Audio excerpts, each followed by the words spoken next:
Getting anything to grow in many parts of the country has been a challenge, with some farmers forced to diversify to survive the big dry.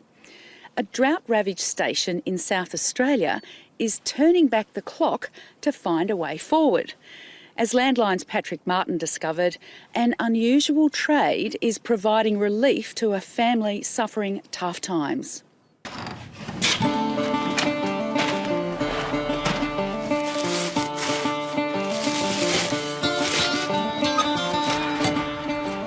Most shearers don't start their day like this. It's just something nice to see the chimney blowing smoke. It just means that it's alive and the shop's open, like it's working again, it's breathing. But when the sparks start to fly in this century-old shed, Luke Fran knows he's on the right track.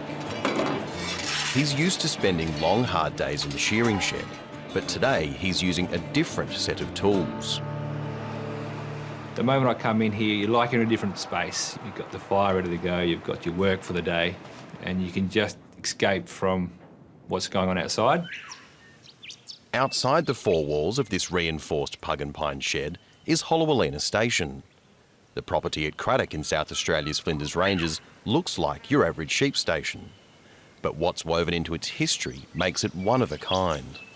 My family have been at Hollowalina since 1852, when they first came out from Scotland and sought a place to make their own in South Australia. Frances Fran was born on the property that was settled by her great-great-grandfather, Scottish blacksmith William Warwick. Fourth, fifth and sixth generations live on this historic property, which holds a South Australian record. As far as we know, it's the only pastoral lease still to be held in the family of the original lessees. Walking in the footsteps of her ancestors is a daily occurrence. So, Frances, what are we looking at here? So this is the Yak Chimney where my family first settled in 1852. They walked across the hills and picked this spot as their first home. Why do you think they chose this spot to settle when they came out from Scotland? Well, there must have been water in the creek. Otherwise they would have kept going. Yeah, what a challenge it would have been to start up a station as well as manage a family.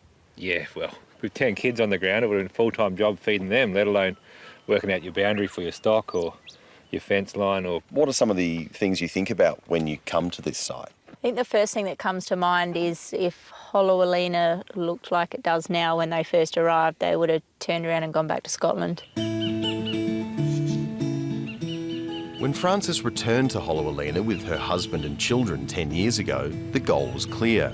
We thought we'd just continue the family tradition of growing good merino wool and good, solid Flinders Ranges merino sheep.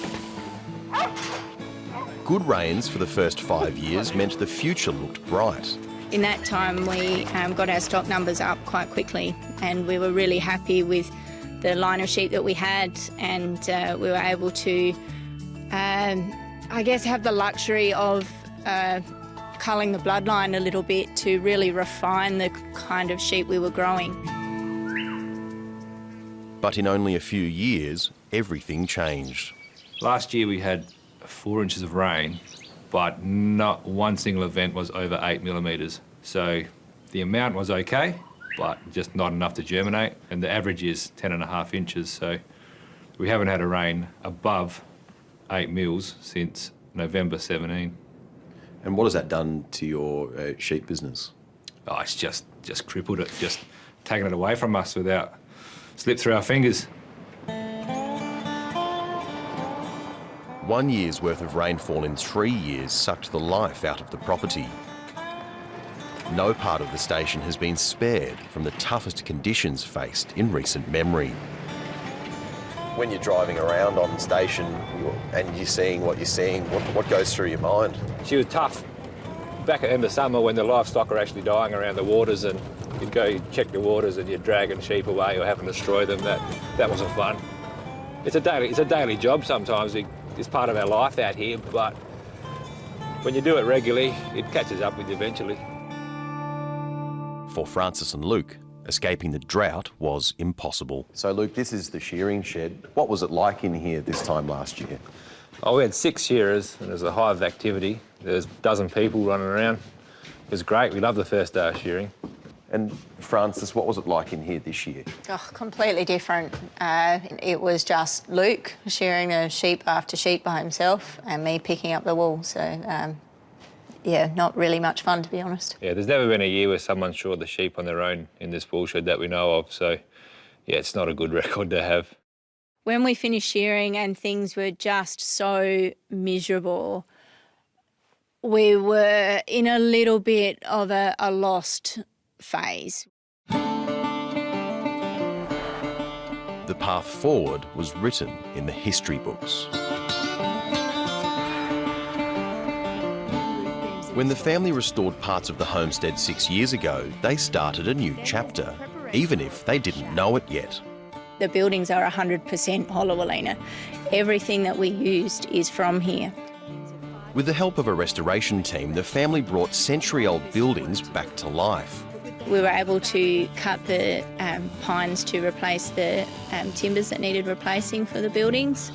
We went out and collected the limestone to burn in the old lime kiln to make the lime mortar. That was amazing. That was really something cool. That's what we were after. Check that out. Look at that, it's just falling apart. Now we understand. But the project's impact wouldn't be felt for some time. When we restored these buildings, we weren't expecting to do any tourism. We just wanted to restore them for history's sake. Restoring them was an asset, unseen asset. Now it's become extremely valuable to us. Morning, guys.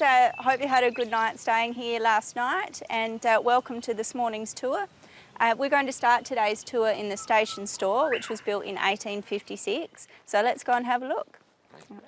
Opening up the station to tourism became crucial as the drought tightened its grip. Okay, so we're going to have a look at some of these things here today. Does anyone know what it is? Small horseshoe. Ah, good guess. That's what most people guess, but you're actually not quite right. This is a man shoe. Yeah, from the days when they would make their own boots, and these would be put onto the heels of the boots. So we find these everywhere. They are all over the place. And history isn't confined to collections of rusted metal. We know that the blacksmith was such an important part of station life in the early days. Well, on Holowalina today, he's a pretty important part too. So let's go over to the blacksmith shop and have a look. Watch your head on the way in. Come in, guys. How you going? From the glow of the old forge and the tools of William Warwick came an unexpected lifeline. We just had to see it as a business opportunity, and we thought, yeah, that might work. It'll be just enough to keep him home. What we didn't expect is that he's actually really good at it. So this is rat's tail poker. I'll be making that for you. When Francis and I floated the idea of starting up this blacksmith shop again and creating a little business out of it, I was a bit uncomfortable with calling myself a blacksmith because I have a lot of respect for the people that have done this job in the past, and it was the king of the trades back in the day. The blacksmiths made the tools for the tradesmen. Now I'll just take a measurement at 350 and my next heat will take place there. I approached a friend of mine who has been a blacksmith for 40 years and asked him, and he said, well, you're no amateur boy, have a go. So now we just start bending this around. Old pieces of Holowalina Station are now taking on a new life. I've made fire pokers and candle sconces and gates and tops for gates, table ends, knives, little cheese knives. Luke, does all the metal come from the farm here? Yeah, the windmill rods I use for the pokers, there's a fair few of those around, but and flat droppers, I use those as well, and it's nice to use the material that's from here so people can take something from the place. Little pieces of Holowalina are being sent across the country. So before it leaves the workshop, I'll give it my touch mark, just so it's proof it's from Holowalina. There it is. Once it cools down, you'll notice it a bit better. Yeah. Oh, great.